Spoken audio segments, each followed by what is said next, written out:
నమస్కారం. వందనంబులివియే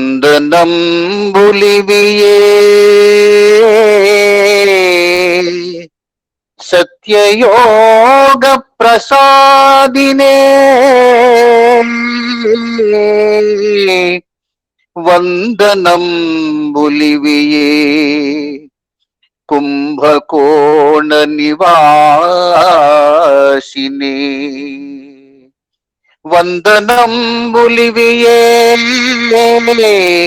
పరబ్రహ్మ స్వరూపిణే వందనంబులివియే సాధక హృదయవాసినే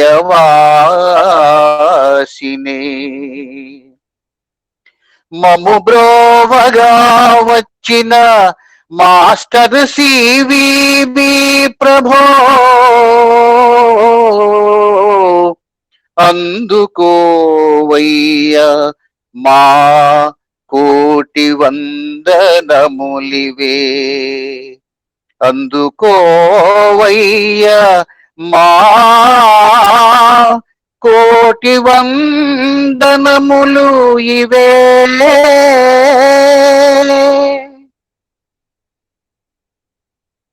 మాస్టర్ నమస్కారం. యూట్యూబ్ ప్రేక్షక మహాశైలకు, సత్సంగ సభ్యుల విఎల్ఎన్ మూర్తి నమస్కారం. చాలా రోజులుగా మాస్టర్ సివివి గారి గురించి తెలియజేయమని సభ్యులు కోరటం జరిగింది. ఏ మార్గానికి రాకపోతే ఎన్ని జన్మలెత్తినా కూడా జనన మరణాల నుంచి మానవుడు తప్పించుకోలేడో అంతటి మహత్తరమైనటువంటి మార్గం గురించి ఈరోజు మనకు తెలియజేయటానికి పిడుగురాళ్ల యోగా స్కూల్ నిర్వాహకులు, పూజ్యులు శ్రీ జానపాటి నారాయణమూర్తి గారు దయతో అంగీకరించారు. కాబట్టి శ్రీ జానపాటి నారాయణమూర్తి గారి ద్వారా సివివి గారి యోగం గురించి, సాధన గురించినటువంటి పూర్తి సమాచారాన్ని మనం తెలుసుకుందాం. శ్రీ జానపాటి నారాయణమూర్తి గారు.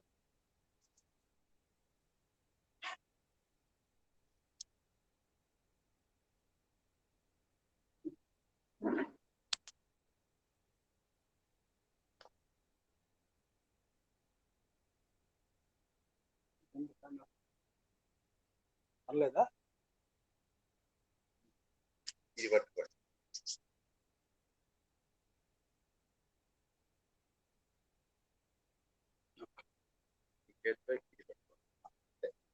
ఇది ఉంటుంది అనుకుంటా, ఇక్కడ పర్లేదు.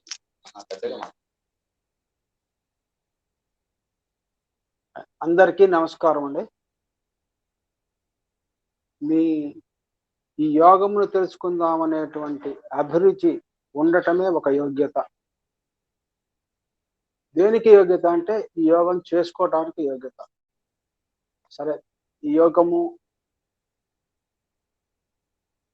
అంటే అందరి కోసం కాదా? అందరి కోసమే, కానీ 10th క్లాస్ వాడి పాఠాలు 1వ క్లాస్ వాడి చెబితే అర్థం కావు. అదేవిధంగా ఈ యోగ విధానము ఒక వ్యక్తిలో పనిచేయాలి అంటే ఒక స్థాయి ఉండాలి. ఆ స్థాయి ఉన్నప్పుడు ఈ యోగంలోకి తీసుకోబడు. అంటే ఈ విశ్వంలో ఉన్నటువంటి మానవులందరికీ ఆ స్థాయిని క్రమేపీ ఇచ్చి ఈ యోగంలోకి తీసుకోబడి అందరినీ ఉద్ధరించడం జరుగుతుంది. సరే, ఈ యోగము మూలంలోకి వద్దాం. ఈ యోగమును మొదలు పెట్టినటువంటి వారు కంచుపాటి వెంకటస్వామి వెంకట్రావు. వీరు 1868 సంవత్సరం ఆగస్టు 4వ తారీఖు ఉదయం 10:30 జన్మించారు, ధనిష్ఠా నక్షత్రంలో. ఈ యోగ సాధకులందరికీ ఈ ధనిష్ట నక్షత్రంలో జన్మించారు కాబట్టి ఈ ధనిష్ట నక్షత్రం యొక్క ఇంపార్టెన్స్ ఎంతో ఉండి ఉంటుంది అని ఆ ధనిష్ట నక్షత్రమునకు వారు ఇచ్చినటువంటి ఒక ప్రాక్టీస్ నామాన్ని ఎక్కువగా చేసుకోవడం అనేటువంటి ఒక అలవాటుగా కూడా ఏర్పడింది. ఇకపోతే మన విషయంలోనికి వస్తే వారు ఏమన్నారంటే, నేను ఎవరికి పుట్టాను, ఎట్లా పుట్టాను, వీటన్నింటి గురించి ఉపయోగం లేదు. మనకు కావలసింది నేను చెప్పినటువంటి యోగ సాధన చేసుకోవటం వరకే. కాబట్టి చరిత్రకి ఇంపార్టెన్స్ ఇవ్వవాకండి, వ్యక్తికి ఇంపార్టెన్స్ ఇవ్వవాకండి, చేసుకునేటువంటి విధానానికి ఇంపార్టెన్స్ ఇవ్వండి. ఆ విధానము నా ద్వారా చెప్పబడుతోంది విశ్వానికి అని వారు చెప్పిన మాట, వారు రాసుకున్నటువంటి డైరీల్లో ఒక మాట. వీరు జీవితకాలం మొత్తం 3 భాగములుగా విభజించారు. ఒకటి, మొదటి 18 సంవత్సరములు వారి బాల్యం, రెండో 18 సంవత్సరములు వారి వ్యాపారం, వారి జీవన విధానం, వారు జీవించినటువంటి విధానం. మూడవ 18 సంవత్సరంలో వారు యోగమును స్థాపించటం, ఇవన్నీ జరిగినాయి. వారు రెండవ 18 సంవత్సరములలో, అంటే 18వ సంవత్సరం నుంచి 36వ సంవత్సరం వరకు వారికి తటస్థించినటువంటి ఇన్ని యోగములు అధ్యయనం చేశారు. ముఖ్యంగా పతంజలి యోగం అధ్యయనం చేశారు. వాటన్నింటినీ ప్రాక్టికల్ గా ఎట్లా ఉపయోగించాలి, వాటి అనుభవాన్ని ఎట్లా పొందాలి అనేటువంటివి సాధన ద్వారా అనుభవాన్ని తీసుకున్నారు. ఈ సమయంలో వారికి ఎప్పుడు కళ్ళు మూసుకున్నా ఒక రూపం కనబడుతుంది. అస్పష్టంగా, స్పష్టంగా కాదు అస్పష్టంగా, లీలగా ఒక రూపం కనపడి ఆ రూపము ఏదో చెబుతోంది. ఒక రోజు చూశారు, 2 రోజులు చూశారు, కంటిన్యూస్ గా ఆ రూపం కనపడటం, ఏదో చెప్పటం, ఆ చెప్పింది వీరికి అర్థం కాకపోవటం, అలా జరుగుతూ ఉంటే వీరు ఆ రూపంకు ఒక ప్రశ్న వేస్తారు. నువ్వెవరు, ఎందుకు నా వెంటబడుతున్నావు అని వేస్తే ఆ రూపము ఏం చెప్పిందంటే, I am you, more clearly you are I am, you are I. అంటే నీవు నేనే మాట చెప్పింది, నేను నువ్వే. ఈ 2 మాటలతోటి వారికి ఏమర్థమవుతోంది అంటే, తన మూలము నుంచి ఏవో మాటలు వినపడుతున్నాయి అని. ఆ తర్వాత వారు ఏమని సంకల్పించారంటే, నువ్వు చెప్పేటువంటి విషయములు నాకు అర్థం కావట్లేదు కాబట్టి జన్మకు వచ్చి చెప్పండి అని సంకల్పం. సరే ఒప్పుకున్నారు. ఇద్దరి మధ్యలో కాంట్రాక్ట్, జన్మకు వచ్చి విషయములు చెబుతాను అని కాంట్రాక్ట్. దాని ప్రకారంగా వీరు ఆ శిశువుకి జన్మనిచ్చారు. సాధారణ పద్ధతిలో కాదు, గ్రహ సంబంధమైనటువంటి మార్గములో కాకుండా, గ్రహముల ప్రమేయము లేకుండా, తర్వాత సాంసారిక జీవిత విధానంలో కాకుండా వారికి వారి భార్య గర్భం దాల్చేట్టుగా చేశారు. మామూలుగా అందరిలాగానే ఆమె ప్రసవించింది. పిల్లవాడు దినదినం ఎదుగుతున్నాడు. ఎట్లా ఎదుగుతున్నా అంటే 1 year లో 1 సంవత్సరము ఎదుగుదలతో ఎదుగుతున్నాడు. 3 నెలల ఏటికల్లా మాట్లాడటం మొదలుపెట్టాడు. ఎవ్వరూ లేనప్పుడు వీళ్ళిద్దరూ కూర్చొని ఆ పసిపిల్లవాడు ఈయన మాట్లాడుకునేవాడు. ఎవరన్నా వస్తే మేల్కొని ఉంటుంది, ఇంకోళ్ళకి అర్థం కాదు. ఆ విధంగా ఆ పిల్లవాడు 15 నెలలు బ్రతికాడు. ఈ పిల్లవాడి జననం ఎప్పుడంటే 13/4/1909. 14 నెలలు బతికాడు. 14/6/1910లో చనిపోయాడు. అయితే ఈ డిస్కషన్స్ అంతా అయిన తర్వాత ఆ పిల్లవాడు ఏం చేశాడంటే, నేను నీకు ఇనిషియేషన్ ఇస్తాను, ఈ నూతన యోగము, నీకు చెప్పిందంతా నూతన యోగం, ఇంతవరకు ఇష్టంగా లేదు. ఈ యోగ విధానం నీలో ఉన్నటువంటి ఈ మూలంతో నువ్వు అనుసంధానపడి ఆ లోపల ఏమైతే చెబుతుందో దాని ప్రకారం నువ్వు ఉన్నతిని పొందటం అనేటువంటి విధానం. కాలక్రమంలో ఈ మధ్యలో ఆయన చెప్పింది ఏంటంటే, అయాం బ్రహ్మం, నేను ఈ సృష్టికర్తని, యువార్ పరబ్రహ్మం, నీవు అంటే మాస్టర్ సివివి గారు పరబ్రహ్మము రూపం తీసుకొని వచ్చావు. నువ్వు రూపం తీసుకొని వచ్చేటప్పుడు నాకు ఈ యోగం గురించి మొత్తం చెప్పావు. ఎందుకు చెప్పావంటే, నేను జన్మకు వెళ్ళిన తర్వాత నాకు గుర్తు ఉండదు కాబట్టి ఇక్కడ ఉన్నటువంటి వాతావరణం ప్రకారం, ఇక్కడ ఉన్నటువంటి విషయంలో ఉండేటువంటి రూల్స్ ప్రకారం జన్మ తీసుకుంటున్నాను. నువ్వు నాకు వచ్చి జన్మ వచ్చి మళ్ళీ నాకు నువ్వు చెప్పాలి అని చెప్పారు. కాబట్టి పరబ్రహ్మం యొక్క మొట్టమొదటి శిష్యుడు ఎవరు అంటే ఈ విశ్వకర్త, విశ్వాన్ని నడుపుతూ ఉన్నటువంటి ఆయన. ఆయన ఈయనకి మళ్ళీ చెప్పడం కోసం ఈయన వెంటబడ్డాడు. టైం వచ్చిందని ఆయన పని, ఆయన అనుకున్న అగ్రిమెంట్ ప్రకారం చెప్పాలని ఈయన వెంటబడ్డాడు. కానీ విశ్వంలో ఉండేటువంటి ఈ మాయా రూపం వల్ల వీరికి అర్థం కావట్లేదు అని చెప్పి, అందుకని ఈయన సంకల్పించాడు, నువ్వు జన్మకు రమ్మని. జన్మకు వచ్చాడు. అన్ని విషయములు చెప్పారు, యోగం అంతా డిస్కస్ చేసుకున్నాను. ఇంకా నా పని అయిపోయింది, నీకు చెప్పాల్సినంత చెప్పేస్తాను, నేను వెళ్ళిపోతున్నాను అన్నాడు.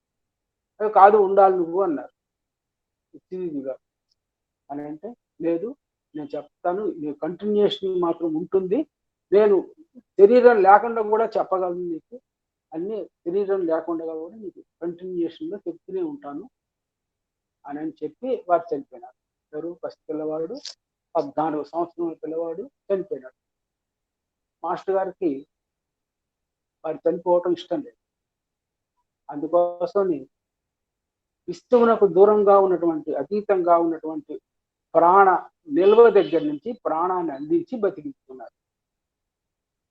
బతికితే కాసేపు మళ్ళీ చనిపోయాడు, మళ్ళీ బతికించుకున్నాడు, మళ్ళీ చనిపోయాడు.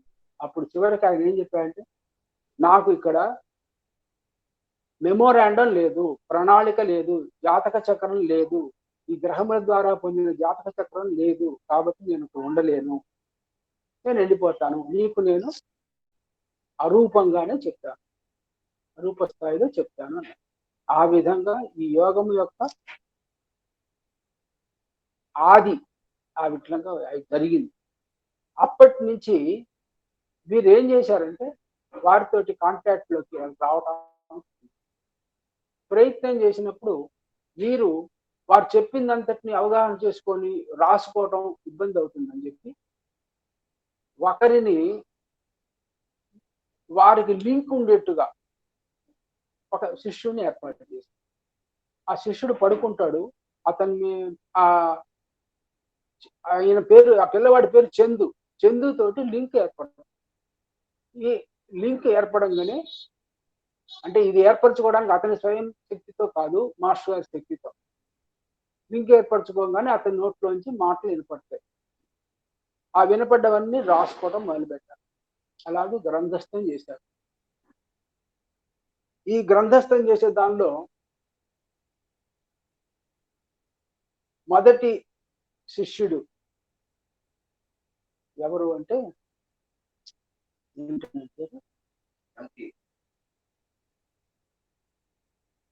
మొదటి శిష్యుడి పేరు సుందరం. ఆ సుందరం అనేటువంటి ఆయనతో లింక్ ఏర్పరచుకొని ఆయన చెబుతూ ఉంటే ఆయనే రాయించుకుంటూ ఈయనేమో మాస్టర్ గారేమో కళ్ళు మూసుకొని వీళ్ళిద్దరి యొక్క గమనిస్తూ ఉండటం వల్ల ఆయనకి సుందరం గారికి కొంచెం ఇబ్బంది. ఏమని? నేనే వినాలి, నేనే రాయాలి అని. ఆ ఇబ్బంది అయినప్పుడు ఆయన ఏం చేశానంటే, నేను ఇంకొకళ్ళు నా నోట్లోంచి చెబుతాను, ఇంకొకళ్ళు రాసుకోండి అని చెప్పాను. అని అంటే అప్పుడు సుందరం గారి నోట్లోంచి మాటలు వస్తాయి. సుందరం గారు అన్కాన్షియస్ లో ఉంటారు. ఆ ఎంటీఏ గారితోటి కనెక్షన్ లో ఉంటారు. ఉండి నోట్లోంచి మాటలు వస్తే ఆ మాటలన్నింటినీ రాసుకోవటం మొదలుపెట్టారు. మాస్టర్ గారు మాత్రం ఏం చేయరు, కళ్ళు మూసుకొని అనుసంధానం అయ్యి మొత్తం ఇంటర్నల్ గా జరిగేటువంటి వ్యవహారాన్ని కామెంట్ చేస్తూ ఉంటారు. ఇది ఈ యోగం యొక్క ప్రారంభం. ఇట్లా జరిగింది. ఈ విధంగా ఆకాశిక్ రికార్డ్స్ ని మొత్తాన్ని అక్కడ ఏమైతే ఉన్నాయో వాటన్నింటినీ రికార్డ్ చేశారు. రికార్డ్ చేసి ఒక పద్ధతిలో ఎలాగూ సాధన చేయాలి, ఆ సాధనా ఫలితములు ఏంటి అని రోజుకి 18 గంటల పాటు వారు కృషి చేశారు. కొంత టైము రికార్డ్స్ రిసీవ్ చేసుకోవడానికి, కొంత టైము సాధన చేయటానికి, సాధన చేయించడానికి తీసుకునేవారు టైం. ఈ విధంగా ఆ వచ్చిన రికార్డ్స్ ని ప్రతిరోజు వెరిఫై చేసుకోవటం, ఆ వెరిఫై అయిన తర్వాత వీళ్ళకి వచ్చేటువంటి అనుభవాన్ని గమనించటం, అనుభవాన్ని వెరిఫై చేసి ఇది కరెక్ట్ అనేది నిర్ధారణ చేసుకోవటం, వీళ్ళ యొక్క డెవలప్మెంట్ ని వారు గమనించటం,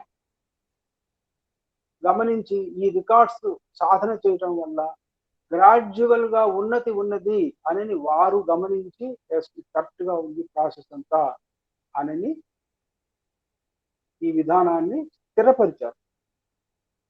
ఏంటి ఆ విధానం అని అంటే, దీన్ని న్యూ డైరెక్ట్ లైన్ అని అంటారు. అంటే న్యూ డైరెక్ట్ లైన్ అని అంటే అర్థము ఏమిటంటే కొత్తగా ఏర్పడ్డటువంటి డైరెక్ట్ గా అవలంబించగలిగినటువంటి మార్గం. అంటే అప్పుడు ఓల్డ్ డైరెక్ట్ లైన్ అనేది ఉందన్నమాట. ఆ ఓల్డ్ డైరెక్ట్ లైన్ ఏంటి, దానికంటే ఇది ఎలా భిన్నమైంది, ఇది ఎందుకు న్యూ అయింది అంటే, మనకు విశ్వము మానవునికి పరిణామాన్ని ఇస్తుంది. అంటే పరిణామ క్రమంలో గ్రాడ్యువల్ డెవలప్మెంట్ ఇస్తుంది. ఏమిటి ఆ డెవలప్మెంట్ అంటే, జ్ఞానమునకు ఉన్న బంధములను విడగొట్టి జ్ఞానమును అభివృద్ధి చేస్తుంది. ఎవరు? ప్రణాళిక. ఆ ప్రణాళికలో భాగస్తులు ఎవరు అంటే గ్రహములు, రాశులు, నక్షత్రాలు. ఇవి ప్రతి మనిషికి, ప్రతి జీవికి పరిణామాన్ని ఇస్తుంది. ఒక జాతి నుంచి ఇంకొక జాతికి ఉన్నతిని ఇస్తుంది. మినరల్ ఫీల్డ్ లో మినరల్ గా ఉన్నటువంటి వాళ్ళకి మినరల్ ఫీల్డ్ నుంచి వెజిటబుల్ ఫీల్డ్ కి ఉన్నతినిస్తుంది. వెజిటబుల్ ఫీల్డ్ లో రకరకముల వృక్షములు ఉన్నాయి. ఒక జాతి నుంచి ఇంకొక జాతి వృక్షం ఇది ఉన్నతి కావాలంటే ఇష్టమే ఇస్తుంది, ఇస్తే పరిణామ క్రమం ఇస్తుంది. మన ప్రమేయం ఏమీ లేదు. అవి వాటంతట అది ఆ పరిణామాన్ని అందిస్తూ ఉంటుంది, అబ్జర్వ్ చేసుకుంటుంది, ఆ జ్ఞానమును డెవలప్ చేస్తూ ఉంటుంది. అంటే ఒక కీటకానికి ఉన్న జ్ఞానానికి, ఒక జంతువుకు ఉండే జ్ఞానానికి తేడా. ఇది ఎలా వచ్చిందంటే పరిణామ క్రమంలో జ్ఞానము ఉన్నతి చెందుతూ వచ్చింది. ఇది ఈ ఉన్నతి కంటే కూడా త్వరగా రావాలి అని ఎవరైతే ఉన్నతిని పొంది ఉన్నాడో అతనిని అనుసంధానమై, అతనితో మమేకమై జ్ఞానమును పొందడం అనేటువంటిది ప్రస్తుతం నడుస్తున్నటువంటి విధానం. అంటే భక్తి విధానం. ఒక రూపం, ఆ రూపం డెవలప్ అయింది, మనకంటే ఉన్నతమైన ఆ రూపం అని అంటే అతనితోటి మనము అనుసంధానపడి అతన్ని గౌరవిస్తూ, అతని ద్వారా అతనితో మమేకమవుతూ అతని ద్వారా జ్ఞానాన్ని పొందుతాం. దీన్ని సాధారణ పరిణామ క్రమం కంటే ఉన్నతమైన పరిణామ క్రమం.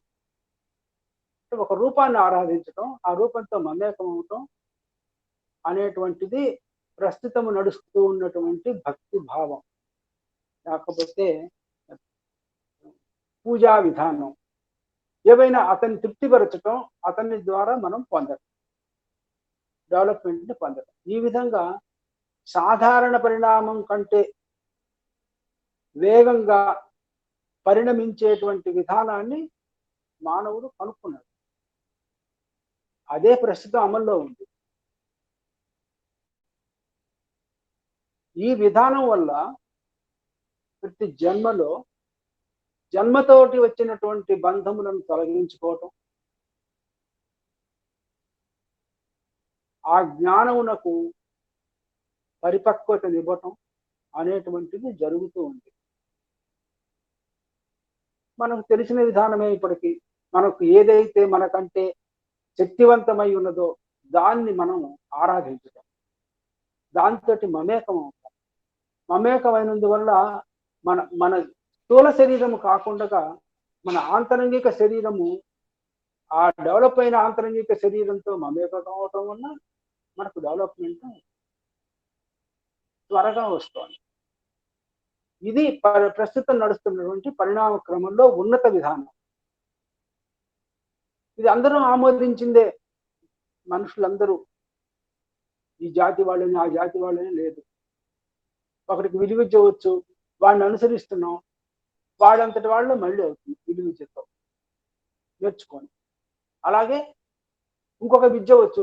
ఏదైనా సరే విద్య అని అంటే క్రమంగా నేర్చుకునేదాన్ని విద్య అంటాం.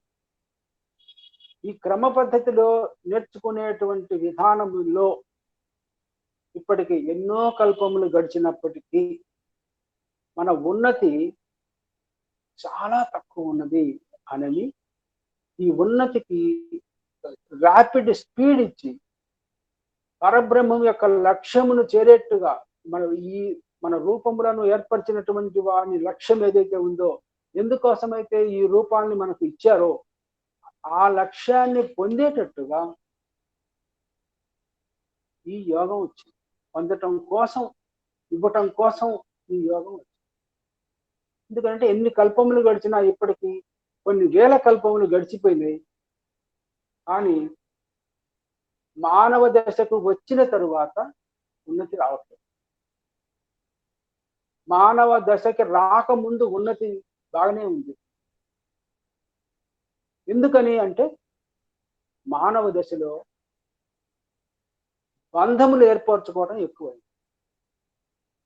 జంతు దశలోనే బంధములు ఏర్పరచుకోవడం ఎక్కువైంది. మానవ దశకు వచ్చేటికల్లా ఇంకా ఎక్కువైంది. తాను తెచ్చుకున్నటువంటి ప్రోగ్రామ్ ఏదైతే ఉందో ఆ ప్రోగ్రామ్ని యాజ్ ఇట్ ఈజ్ గా అమలు జరపటం అనేటువంటిది చేత కావటం. ఎందుకని చేత కావటం అంటే ఒక కష్టం వచ్చింది మనకు. మనం ఈ కష్టము ఈ సుఖములతోటి ఒక కాంబినేషన్ తోటి జన్మకు వచ్చాం. ఆ జన్మలో వచ్చినటువంటి కాంబినేషన్స్ లో ఉన్న కష్ట సుఖముల రెండింటిని సమానంగా అనుభవిస్తే ఆ చాప్టర్ అప్పటితో క్లోజ్ అవుతుంది. అలా చేయకుండా మనం ఏం చేస్తున్నాం, కష్టం వస్తే కష్టం పోవాలి అని తాపత్రయపడి ఆ కష్టమునకు పోవటానికి మార్గాంతరాలను ఎన్నుకుంటాం. ఏంటి ఆ మార్గాంతరాలు అంటే, ఈ మనం ఎవరినైతే ఆరాధిస్తున్నామో ఆయన నాకు ఈ కష్టం తొలగించు, ఇప్పుడు వద్దు అనంటే ఆ కష్టం తీసేయటం అనేది కుదరదు. ఈ ప్రోగ్రాము తప్పించడం కుదరదు, పక్కన పెట్టడం కుదరదు. కాబట్టి అది పక్కన పెట్టి నీకు ఇంకొక ప్రోగ్రాం ఇవ్వటం, ఆ ప్రోగ్రాం ప్రకారం నువ్వు సుఖంగా ఉంటాం అనేటువంటిది ప్రస్తుతం నడుస్తున్నటువంటి విధానం. దీనివల్ల ఏమవుతుందంటే మనలో సంచిత కర్మ అనేటువంటిది పెరిగిపోతుంది. ఈ సంచిత కర్మ పెరగటం వల్ల జన్మ పరంపరలు పెరిగిపోతాయి. జన్మ పరంపరాలి అని అంటే నువ్వు కర్మని కూడగట్టుకోకూడదు, మూటగట్టుకోకూడదు. మూటగట్టుకునే విధానమే ప్రస్తుతం నడుస్తోంది. దీన్ని తొలగించాలి అంటే శ్రీకృష్ణుడు చెప్పినట్టుగా కర్మయోగాన్ని నిష్కామ కర్మయోగాన్ని మనం పాటిస్తే అది పర్ఫెక్ట్ గా నిన్ను నెక్స్ట్ జాతికి ఉన్నతికి ప్రమోట్ చేస్తుంది. నీ జ్ఞానమును నెక్స్ట్ డెవలప్మెంట్ ఏదైతే ఉందో, ఏదైతే ఈ పరిణామ క్రమంలో నువ్వు పొందవలసి ఉన్నావో ఆ పరిణామ క్రమమునకు ప్రమోట్ చేయడం జరుగుతుంది. కాబట్టి నిష్కామ కర్మ అనేది శ్రీకృష్ణుడు కనిపెట్టినటువంటి ఒక విధానం. ఈ నిష్కామ కర్మ వల్ల నువ్వు తెచ్చుకున్న ప్రోగ్రామ్ని యాజ్ ఇట్ ఈజ్ గా నడపటం జరుగుతుంది. కానీ నీవు ఇంకా ఎత్తవలసిన జన్మల తాలూకు పెండింగ్ ఆమెనే ఉంటావు. దీన్ని ఇంకొంచెం విపులంగా ఆ సబ్జెక్ట్ లో వచ్చినప్పుడు మాట్లాడుకుందాం. ఇప్పుడు మళ్ళీ ఈ మల్టికి వస్తే, ఈ యోగం విధానం పాయింట్కి వస్తే, ఒకటి దీన్ని న్యూ డైరెక్ట్ లైఫ్ అని చెప్పారు. దానికి ఇప్పుడు నేను సమాధానం చెప్పాను ఎలా ఉంటుంది అని. రెండవది self discussion process. Self discussion అని అంటే నీ మూలముతో నీవు చర్చ చేసుకొని తర్కించుకొని ఆ మూలంలో ఏమైతే నీకున్న బంధములు ఉన్నాయో, ఆ జ్ఞానం ఎంత బంధించబడి ఉందో వాటన్నింటినీ తొలగించుకుంటే కానీ నీవు డెవలప్ అవ్వవు. ఈ జ్ఞానం ఒక పరిపూర్ణ స్థితికి, ఇండిపెండెంట్ స్థితికి, బంధ విముక్త స్థితికి రాదు. బట్ అది రావాలి అని అంటే నీ మూలంతో నీవు అనుసంధానం ఏర్పరచుకోవాలి. ఈ అనుసంధానం ఏర్పరచుకోవటము కుదిరే పని కాదు. మనిషిగా సొంతంగా మనంగా దానికి ఈ విధానం, ఒక విధానం వచ్చింది. ఈ కొత్త విధానం ఏమిటి అంటే పరబ్రహ్మము భూమి మీదకి వచ్చి ఈ కొత్త విధానాన్ని అమలు జరిపారు. మనము ఈ పరబ్రహ్మ విధానంలో, ఈ నూతన విధానంలో ఏం జరుగుతుంది అంటే నువ్వేమి చేయలేవు. నీ ప్రయత్నంతో నేనే చేస్తాను, నీ లోపల జొరబడి నేను చేస్తాను, నువ్వు నాకు అవకాశం ఇవ్వు, నిన్ను నేను డెవలప్ చేయడానికి నువ్వు నాకు అవకాశం ఇవ్వు, నాతో సహకరించు, నిన్ను నేను డెవలప్ చేస్తాను అనేటువంటి ఒక నూతన విధానాన్ని ఈ యోగం ప్రవేశపెట్టింది. అంటే పరకాయ ప్రవేశం లాగా ఈ నూతన యోగ సాధకునిలోనికి ఆ లోపల ఉన్నటువంటి బంధములను ఏ విధంగా తొలగించాలో వాటన్నింటినీ తొలగించటం అనేటువంటి ఈ విధానం. ఈ విధానంలో మన ప్రమేయం అంటూ ఏమీ ఉండదు.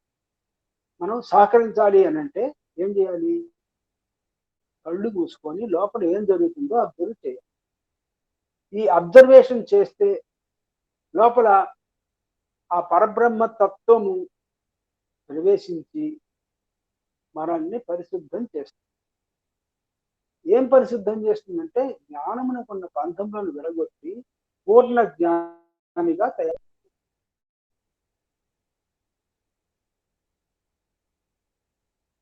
ఈ విధానంకు ఇంకొక పేరు ఏంటంటే అనుకంపన విధానం, సింపథెటిక్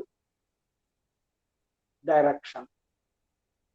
అంటే సింపథెటిక్ డైరెక్షన్ అంటే చాప కింద నీరులాగా కనపడకుండా దయతోటి మనలో పనిచేసేటువంటి విధానం.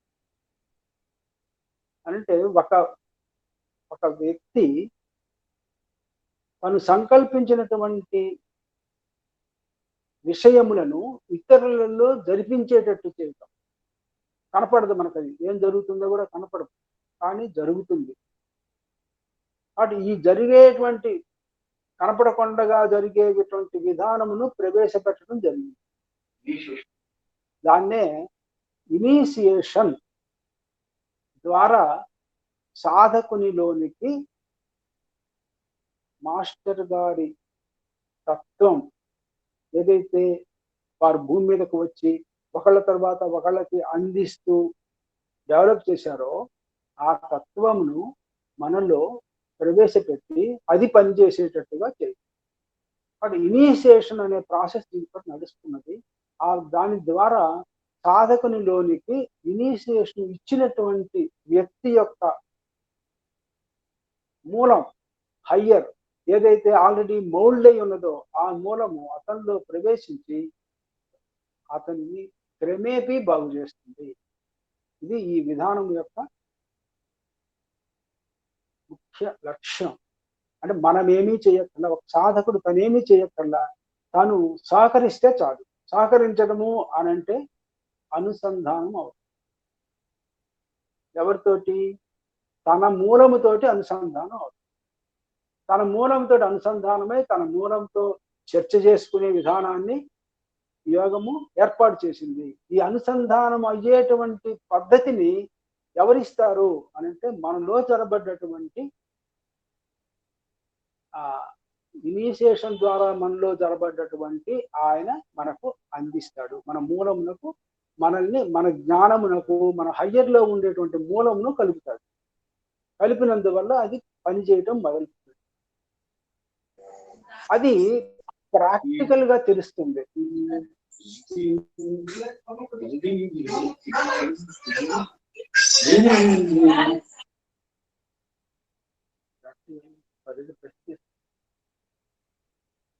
ఏమంటే రేపు ఎదురు కానీ ప్రశ్న అయిపోయింది కదా. ఇవాటికి కొద్దిపాటి ఇంట్రడక్షన్ ఇవ్వడం జరిగింది. గ్రాడ్యువల్ గా దీని విషయములన్నీ బాగా మీకు తెలుసుకోవాలంటే ఇంకా చెబితే కానీ తెలియదు. అవన్నీ రేపు చెబుదాం. ఇప్పుడు ఇంట్రడక్షన్ వరకు యోగం యొక్క గొప్పతనం ఏంటంటే యోగము పరబ్రహ్మము ప్రవేశపెట్టింది. మనం ఏం చెయ్యక్కర్లా, కానీ మన అబ్జర్వేషన్కి అందుతుంది. ఏం జరుగుతుందో మన అబ్జర్వేషన్కి అందుతుంది. కాబట్టి ఇక్కడ అబ్జర్వేషన్కి అందుతుంది కాబట్టి ఒక సాటిస్ఫాక్షన్ ఉంటుంది, లోపల ఏదో జరుగుతుంది అని. ఆ జరిగేటువంటి సాటిస్ఫాక్షనే మనకు రేపు మళ్ళీ కూర్చుందాం, మళ్ళీ సహకరిద్దాం లోపల జరిగేదానికి అనేటువంటి తపన మనలో ఏర్పడి జిజ్ఞాస పెరుగుతుంది. ఇది జ్ఞాన ఉన్నతిని ఇచ్చేటువంటి శాస్త్రీయ విధానం. అంతా శాస్త్రీయంగానే ఉంటుంది, అంటే సైంటిఫిక్ గా ఉంటుంది. సైంటిఫిక్ అనంటే ఒక రీజనింగ్ తోటే ఇది డెవలప్ అవుతుంది. ప్రస్తుతం వాటికి ఈ ఇంట్రడక్షన్ రేపు ఇంకొక పద్ధతిలో దీన్ని ఇంకొంచెం వివరించేందుకు ప్రయత్నం చేద్దాం.